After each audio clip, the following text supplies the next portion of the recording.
d'avoir accepté cette interview. On est vraiment ravis de pouvoir échanger avec toi. Bon, je te suis sur les réseaux depuis quelques années.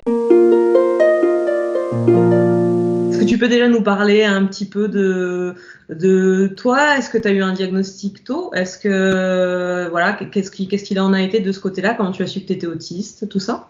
OK, je peux parler du diagnostic. En fait, moi, je suis née en 1977. À cette époque-là, c'était vraiment pas connu l'autisme. Donc, c'est sûr que j'ai vu des psychiatres, des psychologues, des intervenants, toutes sortes de personnes qui ont fait diverses évaluations, mais qui n'ont pas dit autisme. Mais par chance, j'avais gardé beaucoup des évaluations, donc ça a aidé plus tard. Après ça, j'ai eu des enfants. Et quand j'ai eu mes enfants, je voulais pas avoir de diagnostic parce que j'avais vraiment peur d'apprendre qu'est-ce que je pouvais avoir. J'avais peur qu'on me surveille ou qu'on m'oblige à me médicamenter ou que le département de la protection de la jeunesse me garde à l'œil. Je voulais être incognito, caché, parce que j'ai demandé de l'aide pour un truc quand mon premier enfant est né. Et tout de suite, j'ai senti cette pression-là de surveillance-là. Et après, j'ai juste comme eu peur et j'ai rien fait. Quelques années plus tard, j'étais au camping et il y a quelqu'un qui est devenu mon ami. C'était la première fois que ça fonctionnait avec quelqu'un pour développer vraiment une amitié. Elle travaille dans le domaine de l'autisme. Donc, elle m'a dit qu'elle l'a vu tout de suite. Mais elle ne me l'a pas dit parce que définitivement, je n'étais pas prête à entendre ça. Et après quelques temps, elle a fini par m'en parler, d'aller me faire diagnostiquer que j'avais quelque chose. Elle m'a dit, les mots qu'elle a utilisés, c'était pas neurotypique. Mais moi, je ne savais pas du tout c'était quoi. Alors, finalement, elle m'a dit, tu peux aller au privé, ça va être secret, il n'y a pas de problème. Alors, je suis allée au privé et là, on m'a parlé d'autisme. Là, je voulais être certaine. Alors, ça, c'était avec une neuropsychologue, j'avais 38 ans. Je suis allée voir un psychiatre aussi. Et là, il m'a dit la même affaire. Alors, bon. Et quand j'ai commencé à en parler autour de moi, il y a plein de personnes qui ont dit, mais on le sait déjà que tu étais autiste, là. On a essayé de te le dire, mais tu n'écoutais pas. Vous m'avez jamais dit ça. Mais tu sais, il essayait de passer par des chemins détournés pour me le dire. Il le disait pas directement. Alors moi, c'est pas clair. Mais non. Il me disait que je ressemblais à un autiste. Mais OK, j'y ressemble, OK. Je ressemble aussi à un bonhomme animé aux cheveux bleus, je veux dire. Pas un bonhomme animé. De te lancer dans le diagnostic, puisque tu te disais qu'on risquait d'être un peu sur ton dos en tant que parent, qu'on risquait de venir un peu trop surveiller ce que tu pouvais faire, etc. avec tes enfants. Est-ce que là, le fait d'en être passé par là et d'avoir eu ton diagnostic, ça t'a rassuré sur le fait que c'est des choses qui n'arriveront pas, ou est-ce que tu as entendu parler justement de risques chez vous de ce genre-là? Parce que c'est vrai que c'est des choses qui peuvent arriver chez nous. Niveau protection de l'enfance, ils connaissent mal l'autisme, donc ça peut poser des problèmes. Je sais que chez vous, c'est vraiment désastreux et dangereux là, de ce côté-là. Chez nous, je ne crois pas. Moi, je ne connaissais vraiment pas ça, l'autisme, puis je me rends compte qu'ici, c'est pas tant un souci que ça, mais mes enfants étaient grands. Ouais. Quand j'avais demandé de l'aide, quand j'étais plus jeune, quand j'ai eu mon premier enfant, peut-être que justement, si j'avais eu un diagnostic, l'aide aurait été mieux ciblée. Mais là, ils m'ont fait peur. Là. C'était pas la bonne aide. Donc, juste là, l'espèce de dame qui venait chez nous pour l'allaitement, parce que j'avais beaucoup discuté avec le contact physique, elle m'a terrorisée, mais si j'avais su que j'étais autiste, j'aurais peut-être pu mieux affirmer mes besoins puis expliquer le pourquoi du comment. Mais là, je ne pouvais pas expliquer pourquoi j'avais l'impression que mon bébé était en train de m'attaquer. Oui. Si j'avais pas les bons mots, alors pour eux, c'était est-ce qu'elle va faire du mal à son enfant? Ben non. Mais s'ils ne savent pas pourquoi je pense comme ça, puis pourquoi je ressens les choses comme ça, donc j'avais peur de nommer les choses. Mais pour vrai, au Québec, là, c'est rare que je me retiens de le dire. Il y a des contextes que je me retiens, parce que je sais que ça peut me nuire à court terme, mais à long terme, c'est mieux de le dire. D'accord. Ici, j'entends beaucoup de personnes qui ont peur de passer par le diagnostic ou même pour leurs enfants en se disant non mais c'est bon, il va avoir une étiquette, ça va être une catastrophe. C'est quelque chose qui questionne beaucoup les gens encore. Hein. Ben, nous, ça nous a plutôt aidé par rapport à ma fille. Je trouve que l'école a été extrêmement flexible. Elle était dans un programme d'art-études, donc l'après-midi, elle faisait que de l'art. Elle n'avait pas les notes pour rester dans le programme. Ils l'ont laissé rester dans le programme parce que passé 2 périodes, le matin, elle ne fonctionnait plus. C'était 2 périodes son maximum, puis en étant en hors-études, elle avait 3 périodes au lieu de 5. Donc, ils ont accepté qu'elle fasse ça pour qu'elle puisse aller à l'école juste le matin. Elle a maintenu les notes correctes, mais c'était pas assez pour normalement faire partie de ça. Mais vu que ça l'aidait tellement, puis que ça lui permettait de s'apaiser en après-midi, ils ont accepté ça. C'est bien. On a vraiment été vraiment bien respectés là-dedans. On a été chanceux. Et ton roman, alors, du coup, qu'est-ce qui t'a inspiré? OK. Ben, il y avait un concours à Radio-Canada pour écrire une nouvelle. Là, je suis allée voir sur Internet comment ça fonctionne. Puis là, j'ai lu les instructions. Et là, je suis allée prendre ma douche. Et là, ça a tout apparu dans ma tête. Alors, j'ai écrit la nouvelle, vite, vite, vite, avant de partir au club photo, en quelques minutes. Et après ça, le lendemain, je l'ai corrigé. Je l'ai fait corriger même par une autre personne parce que je ne savais pas encore si j'étais assez douée. Et je l'ai envoyé et j'ai été dans les finalistes. Ça donnait quand même un prix de 1000 $, juste être dans les finalistes, puis une visibilité. Et là, il y a une grande auteure, je dirais comme la plus grande auteure au Québec, qui a aimé mes choses. Elle s'appelle Kim Thuy. Et là, elle a convaincu mon éditrice de m'approcher pour écrire un roman avec ça ou d'autres choses. En fait, elle m'a approché, elle m'a fait fais ce que tu veux, on embarque. Alors, moi, c'était pas la première qui me proposait d'écrire, mais les autres, il n'y avait pas une aussi grosse machine en arrière, une aussi grosse structure dans laquelle je pouvais me sentir rassurée, puis c'était trop comme abstrait, je n'étais pas capable, et cette éditrice-là a réussi à me convaincre. Et là, finalement, je l'ai écrit, le roman de la nouvelle, au long, méconnaissable. Là, il est abîmé un peu, là. Et ça a très, très, très, très bien fonctionné. J'ai eu 4 mentions, dont découverte de l'année au Salon du livre du Saguenay-Lac-Saint-Jean. J'ai été lauréat au Festival du premier roman de Chambéry. J'ai été dans les finalistes pour le premier roman, je sais plus, le truc de premier roman au Québec aussi. Puis dans les finalistes pour le prix des professeurs de français. C'est quand même majeur. Ouais, félicitations. Oui, je suis contente. En France, il n'est pas dans vos boutiques. Mais j'ai vu déjà qu'il l'avait trouvé chez Fnac, une affaire comme ça. La Puis Fnac, aussi, sinon, on peut le prendre sur mon site web Bleuet. Oui, on a vu sur ton site, on mettra le lien pour les gens qui voudraient le commander. Et du coup, tu pourrais nous dire un peu le synopsis, l'histoire. Ouais. OK. Dans le fond, la protagoniste, dans le fond, l'héroïne du roman, je lui ai prêté mon cerveau pour vivre son aventure. Donc, son aventure, elle lui appartient, c'est pas mon aventure, mais c'est comment je le vivrais si je le vivais. D'accord. OK. Donc, elle est chez elle et tout à coup, elle se met à avoir peur de ses mots.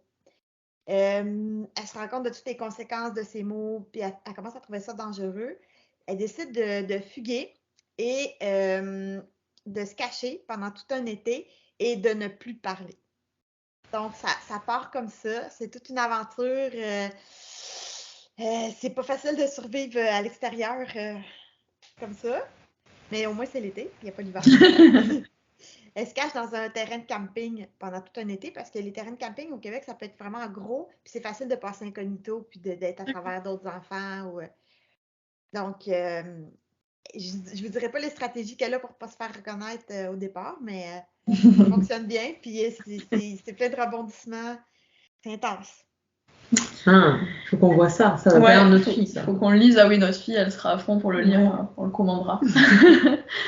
Et est-ce que du coup, c'est des difficultés, elles se retrouvent dans des difficultés que tu as pu vivre ou que souvent les personnes autistes te rapportent? Dans le livre? Oui, dans le. En fait, l'enfant fait des fois des crises, une en particulier. Donc, ça me permet de vraiment bien expliquer de l'intérieur comment peut se passer la crise. Elle a aussi beaucoup de rigidité. Donc, comme dans la gestion de ses aliments, des choses comme ça, on peut voir toutes les rigidités au niveau du comportement. La rigidité pour des chiffres, certaines obsessions, les envies, la retenue, la peur, il y a le toucher aussi, le bruit qui est traité, toute l'analyse qu'elle fait de tout ce qui l'entoure, le sensoriel, c'est vraiment super fort. Son inquiétude par rapport au lien avec les autres personnes, son analyse un petit peu biaisée parfois de ce qui peut l'entourer. Ouais, j'ai vraiment rapporté. Il y a un seul truc que j'ai mis qui est vraiment presque un événement que j'ai vécu, mais c'est pas la même histoire. Mais quand j'étais petite, un jour, il y avait une espèce de fête avec plein d'enfants et il y avait trop de bruit. J'étais pas bien durant cette fête-là et on voulait me faire faire un bracelet rose et moi j'aurais préféré bleu. Et là, bon, il y avait plein de trucs, c'était trop. Et ce que j'ai fait, c'est que je suis allée me cacher entre le lit et le mur chez quelqu'un. Donc, si on regardait en dessous du lit, on ne me voyait pas. Et du dessous du lit non plus, j'étais vraiment cachée entre les deux. Et là, ça a été la grosse alerte. Un enfant disparu, ils m'ont cherché longtemps, les policiers, tout ça. Et moi, j'étais cachée là. Et dans le livre, il se passe un peu la même chose, là. Elle se cache entre le lit et le mur lors d'une fête. Ouais, nous, c'est la petite qui nous faisait des coups comme ça, fut un temps, pareil, où elle se cachait dans les meubles. Ouais. Elle allait se mettre derrière les jouets dans les meubles là, pour C'est ça. faire une petite pause, tranquillou. On l'appelait, mais non, il n'y avait plus personne, quoi. Dans le sèche-linge, je me suis cachée plusieurs fois. Ouais, mais je me cachais, j'étais très flexible, je me cachais dans plein de places bizarres. Moi, je me cachais au milieu de mes peluches. Tu sais, j'avais mon vieux lit de bébé avec plein de peluches. Je me mettais dedans, puis je remettais toutes les peluches par-dessus moi. Enfin, j'étais bien. C'était trop. En fait, tout ce que tu décris, moi, je suis passionnée par les troubles perceptifs, tu vois. Enfin, même pas que les troubles, la perception en soi, c'est quelque chose qui me passionne et qui m'aide beaucoup, puisque je suis spécialisée dans tout ce qui est troubles de modulation sensorielle. Et ça m'a beaucoup aidé pour moi-même déjà à me comprendre moi, mais aussi à comprendre les autres, parce que des fois on dit souvent que quand on a un handicap, il faut que les gens comprennent et soient tolérants, mais en fait moi, j'étais aussi parfois intolérante en me disant que quand même c'était abusé, c'était vraiment des gens malveillants, c'était évident que ce genre de bruit-là, ça faisait mal à tout le monde. Donc pourquoi ils le faisaient, tu vois, j'interprétais vraiment d'une manière un peu dure certains comportements des autres. Ça m'a beaucoup aidé. Donc c'est vrai que là, ton roman, ça m'a encore plus donné envie de le lire. Oui, ma fille, ça a aidé le diagnostic parce que j'ai pu lui faire comprendre que justement, ce qu'elle recevait là, au niveau sensoriel, c'était pas malveillant. Parce qu'elle pensait souvent qu'on l'attaquait ou qu'on lui faisait du mal et c'était pas le cas. Ouais, mais ça, c'est pas évident. C'est vrai que fréquemment, tu sais, je fais des bilans neurosensoriels et souvent, déjà, les gens s'aperçoivent pas forcément qu'ils ont des particularités puisque pour eux, c'est normal vu que c'est leur fonctionnement. Donc pour eux, c'est évident. Donc il y a souvent besoin tu vois, quand c'est pour des enfants, j'aime bien avoir le jeune et les parents puisqu'ils ont un retour différent en disant mais oui, mais ça tu le fais et non, c'est pas entre guillemets normal en fait, c'est une particularité que tu as, mais ça normalement les gens le tolèrent sans problème. Si toi tu te sens agressé, c'est parce que tu as une particularité. Ça, j'aime bien avoir ce genre d'échange et ça les aide à mieux se comprendre entre eux et ça, je trouve que c'est génial parce que ça modifie vraiment le bien-être de la personne concernée et de son entourage aussi. Je trouve que c'est super important. Oui. J'ai adoré l'article où tu parles quand tu vas au gym, alors à la salle de sport pour les Français, et où tu expliques tout ce que tu calcules, l'odeur des poids, les conversations. Ah, les poids, ça pue! C'est horrible, mes mains sentent après, toutes sentent. Sur l'ambiance des salles, les horaires, c'est vrai que j'étais assez admirative à quel point tu arrives à expliquer tout ce que tu mets en place. Ton blog, moi, ce que j'aime beaucoup, c'est cette facilité, ou pas d'ailleurs, hein, c'est peut-être pas facile pour toi, mais quand on lit, c'est vraiment clair, précis, on comprend, on arrive enfin, ça fait écho, puis on arrive à se mettre dans ta peau, et je trouve que c'est génial d'être capable de faire ça et de partager. Et moi, c'est ce qui m'a énormément aidé à une époque où j'étais incapable de mettre aucun mot sur ce que je pouvais ressentir. Et c'est justement les blogs comme le tien qui ont dit enfin, voilà, en fait, tu prends et tu lis ça. C'est ce que j'aurais pu écrire, sauf qu'en fait, je ne sais pas faire, quoi. Et ça m'a aidé au fur et à mesure à pouvoir mettre mes propres mots dessus, et du coup, c'est important, quoi. Mais j'aime tellement ça, expliquer les choses. C'était mes premières manières d'entrer en relation avec les gens, c'est expliquer des choses, c'est ce qu'il y a de plus facile. Quand j'étais aux études, j'avais beaucoup de difficultés à justement entrer en contact. Et dans les classes, ce que je faisais, c'est que je ferais du soutien technique. Et dans ce rôle-là, j'étais bien. Parce que j'aime ça, expliquer quelque chose, expliquer le concept, faire ressentir à la personne le logiciel s'utilise comment. C'est pas seulement une série d'instructions.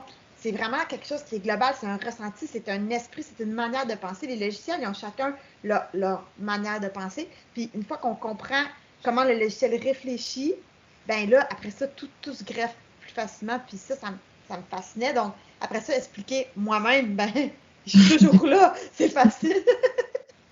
Non, mais c'est ça, je trouve que, tu vois, moi, ce que tu dis, ça résonne pour moi. Moi, c'est ce que j'aime dans ce qu'on fait dans le quotidien. C'est ça, justement, expliquer, faire comprendre, aider les autres à se comprendre entre eux. Et puis, enfin, avant tout, se comprendre soi-même. Je trouve que vraiment, là-dessus, tu vois, notre slogan, c'est de la connaissance de soi à l'épanouissement. Et pour nous, c'est vraiment ça, tu vois. Il faut d'abord apprendre à bien se connaître pour ensuite pouvoir savoir ce qui nous convient, ce qui nous convient pas et construire une vie qui va nous permettre d'arriver à l'épanouissement. Et tu vois, tu te transposes bien, toi tu parles de ça par rapport au logiciel, mais en fin de compte, pour moi, c'est le même principe. C'est vraiment décortiquer. Moi, c'est quelque chose, un phénomène que j'adore. Et en l'occurrence, voilà, moi j'aime décortiquer les gens et me décortiquer moi, tu vois. On dit comme ça, faut que je fasse attention, ça peut paraître un petit peu sadique, mais je trouve que c'est super intéressant et c'est passionnant, quoi. Ton blog, est-ce que tu aurais des choses à nous dire un petit peu quand est-ce que tu l'as lancé donc c'est dans Oui. Ouais. Au départ, je pensais pas du tout faire un blog. J'avais un rendez-vous chez le dentiste et quelqu'un m'a proposé d'écrire ce que je ressentais parce que à chaque fois que j'allais chez le dentiste, j'en avais pour 2 semaines à m'en remettre. Donc, j'ai écrit et après, j'ai lu ce que j'avais écrit, j'ai vraiment aimé et je l'ai mis sur Facebook pour voir. Mais je me suis dit, s'il y a 100 personnes qui peuvent interagir, je vais tellement pouvoir avoir des gens avec moi pour interagir sur ça. Mais ça a déboulé. Et là, Ouais. j'ai trouvé ça drôle. Et j'aimais lire ce que j'écrivais, je trouvais ça drôle et ça m'a pris moins de temps pour m'en remettre. Alors, je me suis rendu compte que quand je classais tout ce qui m'arrivait, ça allait mieux. Alors, j'ai commencé à écrire comme ça. Et là, j'ai fait le blog. Et ensuite, tranquillement, au début, ma photo s'était cachée. Après, j'ai tourné doucement. Après, là, c'est moi. J'écrivais même pas mon nom au complet, là, parce que je m'appelle Valérie Jessica Laporte. Tout le monde m'appelle Valérie ici. Alors, je me suis dit, je vais écrire Jessica. Personne ne sait que c'est Jessica sur mes cartes d'identité. Alors, c'était caché. Et là, après, j'ai tout attaché ça ensemble. Ouais. C'est super intéressant ce que tu dis parce que c'est vrai que beaucoup de gens ont du mal à savoir comment sortir les choses pour mieux les vivre. Et c'est vrai qu'en passant par l'écrit, c'est quelque chose qui fonctionne bien. Alors tout le monde n'arrive pas à partager, mais rien que le fait de le passer par écrit, ça permet de le sortir et de l'analyser différemment et souvent ça soulage. Ouais. Puis j'ai de la facilité à revenir sur les choses qui sont pas trop vieilles non plus, là. Comme je cherchais ma gourde cette semaine. Alors, qu'est-ce que j'ai fait? C'est que j'ai pris la journée d'avant et là, j'ai bien vu tous les mouvements et là, j'ai fait Ah! Là, je savais elle était où. Parce que je peux revenir et tout bien revivre les choses. Ça, c'est le fun. Mais pour écrire, c'est plus facile aussi, là. Ouais. Là, tu revis les choses visuellement, toi, ou Oui, c'est... Oui, d'accord, ok. oui. Alors, j'ai bien vu que je l'avais mis à l'extérieur sur la terrasse, là. Et là, je suis partie direct. Ouais, c'est vrai que c'est une grande force d'avoir conscience de ça pour pouvoir justement s'en servir dans le quotidien, parce que c'est des facultés qui sont extrêmement utiles. Ben, pour écrire, c'est vraiment utile parce Ouais. que je peux pas écrire tout le temps, tout de suite quand ça se passe. Alors, je peux vraiment m'asseoir et le refaire dans l'ordre ce qui s'est passé. Puis aussi, ça m'aide à analyser ce que les gens ont eu comme réaction par rapport à ce que j'ai dit. Si je me rappelle bien de la conversation, mais je peux me rendre compte quand est-ce que quand est-ce que j'ai fait l'erreur qui a fait que tout a déboulé? Et ça me donne un recul sur moi-même. Puis, tu sais, souvent dans les articles, je suis pas en position de c'est les autres qui ont tort, c'est moi qui ai raison. Tu sais, ça va arriver, là. Mais je veux dire, souvent c'est OK, j'ai fait une erreur et voici comment tout a déboulé. Et on était tous en tort là-dedans parce qu'on s'est tous pas compris. Et, tu sais, j'essaie vraiment de pas mettre ça. J'essaie d'être neutre, là, d'avoir un regard extérieur. Bah, c'est une grande force, ça aussi, tu vois, parce que c'est vrai que nous, c'est la position qu'on tient aussi. Comme je te dis tout à l'heure, oui, quand il y a un handicap, du coup, il faut demander à ce que les gens autour de nous comprennent quand même certaines de nos particularités et difficultés. Mais nous aussi, on doit quand même apprendre à adapter certaines choses pour que ça se passe bien. Il y a des Ouais, choses à faire des deux côtés. c'est ça. C'est ça. Puis je trouve qu'en autisme, ben, il y a beaucoup d'outils qui sont faciles à mettre en place. Tu sais, je veux dire, quelqu'un qui a un handicap qui est moteur puis qui doit être en fauteuil, techniquement, ces adaptations sont plus complexes à mettre en place, sont plus coûteuses. Tu sais, c'est des adaptations techniques qui prennent un certain espace. Puis, tu sais, je veux dire, mais nous, là, on a accès facilement à des petits outils faciles à traîner, qui ne coûtent pas trop d'argent. Tu sais, il y a des choses comme ça qu'on peut vraiment se donner la permission d'avoir avec nous. Comme, à titre d'exemple, j'ai des bouchons de musiciens maintenant, là, et ça change ma vie dans les lieux publics. Je suis capable maintenant de. Hier, j'avais un vernissage, ça me tentait pas d'y aller. Mais tu sais, c'est quand même moi là, qui avais organisé les choses. Je suis allée. Les petits bouchons, là, ils ont changé ma vie. Faut pas se gêner. Il y a des gens qui s'en empêchent. Ah, qu'est-ce que je vais avoir l'air si j'ai ça dans les oreilles? T'en fous, qu'est-ce que tu vas avoir l'air si tu souffres? C'est C'est toi ça. le pire. On est bien d'accord. Ça, c'est sûr qu'il y a quelques petits aménagements. Autant pour certaines choses, c'est plus compliqué, mais là, des bouchons, un casque, voilà, c'est des choses qu'on peut mettre en place assez facilement. Ils peuvent énormément nous simplifier la vie. Et je pense que beaucoup de gens, en fait, s'en aperçoivent pas. Ils osent pas sauter le pas au départ. Ils ont tellement l'habitude de subir que, Oui. ils ne mettent pas en place. Mais une fois que c'est fait, moi, je me souviens la première fois que j'ai essayé, un casque avec réduction de bruit active dans un Ah! mais je voulais plus l'enlever, tu vois, Ah! j'étais à la Fnac, je t'en parlais tout à l'heure, tu vois.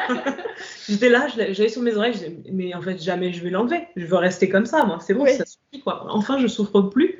C'était merveilleux, quoi. Une superbe rencontre avec ce casque. Quelqu'un m'a demandé récemment c'était quoi mon objet favori dans la maison, puis c'est ça. Ouais. Et tous les t-shirts que tu vends, les choses comme ça, c'est toi qui t'as eu envie de. Enfin, c'est venu comment du coup ça t'a La envie? demande, c'est les gens qui en voulaient. On m'a demandé, on m'a harcelé pour que je fasse ça. D'ailleurs, je les vends vraiment pas, c'est vraiment pas cher. Je les vends vraiment à des prix très, très, très abordables parce que c'est pas un revenu, là.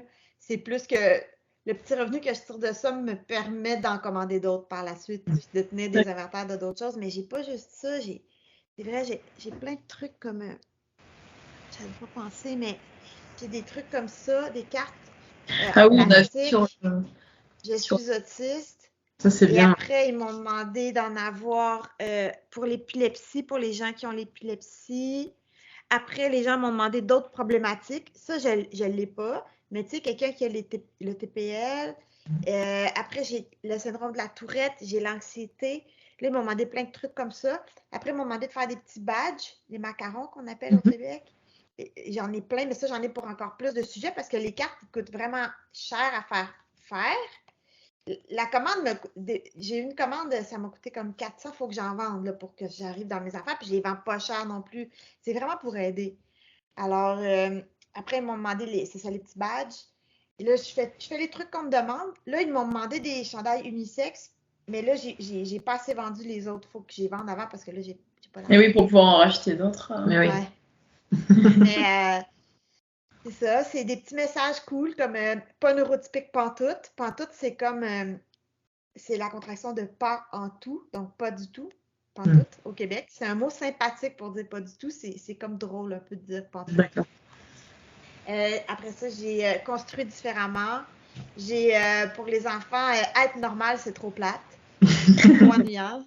Et Ça, il c'est est cute. normal de ne pas l'être aussi. C'est Oui, celui-là qui m'a beaucoup plu. Ouais. oui, il est normal de ne pas l'être. Ça, là, il m'en reste pas beaucoup. J'ai plein de gens dans mon entourage qui sont pas autistes, là, qui en ont acheté, qui ont vraiment aimé ça. Et c'est drôle parce que là, quand on va jouer au pickleball, souvent on est 3 avec le même chandail. Ouais, c'est super, en tout cas, c'est vrai que ça peut aider les gens à communiquer d'une manière qui leur convient. Nous, c'est vrai que les enfants, de temps en temps, ils ont un t-shirt de ce type-là, tu vois, et de temps en temps, ils ont envie de le mettre. Pour certaines occasions aussi, je sais que notre fille, il y a des moments où pour aller faire une nouvelle activité, des choses comme ça, ben, ça la rassurait de le mettre. Je trouve que c'est bien, parce que ce soit autant parce qu'on n'est pas directement concerné, mais qu'on a un proche qui l'est, pouvoir se sensibiliser que en étant directement concerné. Voilà, moi, c'est quelque chose que je trouve chouette. Ouais, ouais, c'est vrai. Des fois, j'aimerais avoir le courage de le dire plus rapidement dans certains contextes, mais je peux pas toujours. Mon amoureux, il me dit, des fois, il me dit, tu devrais te mettre la carte autiste dans le cou, ça serait bien plus simple dans ces contextes-là. Non, 4 fois, là. Mais oui, c'est plus facile. C'est plus facile quand les gens savent. Ils arrêtent de chercher. Qu'est-ce qui se passe? Si on me demande c'est quoi un mot pour me définir qui touche au plus d'aspects possibles de ma vie, je dirais artiste. C'est plus fort, c'est plus gros, c'est ma personnalité, j'ai une personnalité qui va être dans la création tout le temps, là, très, très, très créative. Puis ça, c'est moi, là. Mais c'est sûr que l'art va passer par mes particularités après, mais je suis créative dans tout, pas juste. Je suis créative dans mes interactions, je suis créative dans ma manière de communiquer, je suis créative dans qu'est-ce que je produis comme contenu, je suis créative dans mon travail, je suis créative dans mes loisirs. Parce que pour toi, le blog, le roman, tout ça, c'est une activité secondaire. Tu travailles à côté aussi? Ouais. Oui. Si tu savais. OK. Je travaille 40 heures semaine en design graphique. Ensuite de ça, je fais D'accord. des contrats photographiques d'événementiel surtout, donc soir, fin de semaine. Ensuite de ça, par-dessus ça, j'ai l'écriture de la suite du roman qui s'en vient. Je donne des conférences. Cette semaine, j'en ai donné 2, des conférences un peu partout. J'en donne de plus en plus. Et là, je commence à donner des conférences aussi dans les entreprises, pour des organismes, au gouvernement, des choses un peu plus grosses. Là. Ça commence de plus en plus à être plus gros. Les écoles secondaires, le niveau adolescent, je veux dire, là, pour que vous compreniez en France. Après ça, j'ai mon TikTok, les réseaux sociaux, les vidéos que je fais, l'écriture, des articles encore sur le blog, mais je raconte moins ma vie personnelle sur le blog parce que j'ai pas mal fait le tour dans tout ce qui s'est passé durant quelques années. Et à un moment donné, je ne veux pas me répéter trop, mais je vais continuer à faire des articles, soit d'opinion sur des beaux projets, des belles personnes, des choses qui m'inspirent. J'ai tout ça. Puis à travers ça, je fais du sport à tous les jours, si c'est pas 2 fois par jour. D'accord. Puis, il me semble que j'oublie des trucs, mais c'est géant, là. J'arrête pas 2 secondes. J'arrête jamais. Je suis une machine. On est encore plus heureuse que tu aies pu nous accorder un peu de temps. Et le dimanche matin, c'est quoi que tu fais? On connaît pas, nous. Ah, ben là, là, je me suis inscrite dans 4. Ouais, c'est ça. Je me suis inscrite dans 2 ligues de pickleball, donc je vais jouer 4 fois semaine. Et là, ce dimanche, ça commence, là, celle qui va être dans une autre ville. Du pickleball, c'est comme un tennis léger. Les balles sont en plastique avec des trous. Assez légère. La palette est à peu près grande comme ça, plus rectangulaire un petit peu. Puis les terrains sont plus petits et ça pratique mes réflexes. C'est fou parce que j'ai quand même des gros problèmes au niveau la dyspraxie motrice, mais pas la motricité fine. Vraiment la motricité globale. La motricité fine est impeccable. Mais la motricité globale, c'est là, ça pratique beaucoup ma compréhension de ce qui se passe dans l'espace. J'ai beaucoup de misère à comprendre qu'est-ce qu'il y a autour de moi, comment ça se déroule, les mouvements des personnes. Donc, ça m'aide, là. C'est incroyable comment ça m'aide. Et d'ailleurs, cette semaine, mon appareil photo était derrière mon portable, mon ordinateur portable, pardon, mon laptop. Et je ne l'ai pas vu. Et j'ai voulu aller prendre un objet derrière et l'appareil photo a commencé à tomber de l'autre côté. Et j'ai comme sauté par-dessus la table.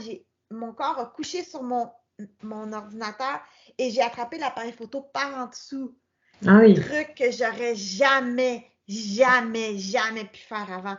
C'est que là, à force de tac, là, ça m'aide à développer des nouveaux réflexes, de ne pas être juste dans ma bulle. Et c'était très difficile de sortir de ma bulle parce qu'au début, quand je jouais, entre les coups, je partais dans la lune et j'ai pas de TDA, là. Aucunement. Et je me suis fait évaluer 2 fois. Ils m'ont dit non, c'est pas ça. C'est vraiment une espèce de réflexe toujours de me séparer de ce qui est en train de se passer pour couper le sensoriel. Donc, le problème, c'est que je faisais ça quand on jouait. Alors, j'oubliais carrément que j'étais en train de jouer. J'étais comme... Là, il faut que je sois là tout le temps. Ça m'aide. Et je trouve que c'est un contexte qui est sain pour pratiquer ça parce que si on veut s'imposer des progrès, puis que les contextes ont de la pression sociale, du bruit beaucoup, des choses comme ça va être difficile, mais ce contexte-là est tellement sain que je trouve que c'est une belle manière de pousser certaines choses que j'ai de la misère à améliorer, là. C'est bien, tu trouves des stratégies pour justement travailler les choses qui sont plus difficiles, chapeau quoi. J'admire, je trouve ça génial. Bah écoute, merci beaucoup. On va pas te prendre plus de ton temps et on espère te rencontrer une prochaine fois, peut-être si tu viendras sur des gros salons en France ou des... Mais pourquoi ils m'invitent pas? Je suis la porte-parole officielle de la Fédération québécoise de l'autisme. Et en plus, je suis drôle. Je sais pas qu'est-ce qui manque. Je comprends pas. Parce que, tu sais, je vois plusieurs personnes qui sont invitées et il y en a comme saccade. C'est évident pourquoi. Je veux dire, c'est comme wow, là. Mais il y en a d'autres que je me dis, mais moi aussi, je comprends pas. Alors, je sais pas. Peut-être que je suis pas assez proactive là-dessus. Peut-être que je m'impose pas. Je sais pas. Mais j'ai commencé à recevoir des invitations pour des lieux plus loin. Là, on m'a invité dans une autre province. Ouais, ça serait chouette de pouvoir... J'ai commandé un passeport, là. Voilà, pour venir en plus. Donc, non, ben en général, là. J'ai fait la démarche. J'attends, ça fait 2 mois que j'attends, mais un jour, je vais avoir mon passeport. Et là, ça va peut-être se réveiller à ce moment-là. Hein. Se réveiller. Peut-être que c'est ça qui manquait. Ah ouais. Ben écoute, merci encore. Et puis, continue bien tous tes beaux projets. Ouais, bonne continuation. J'ai hâte d'en savoir plus une prochaine fois. Ok. Au revoir. Bye. Bye.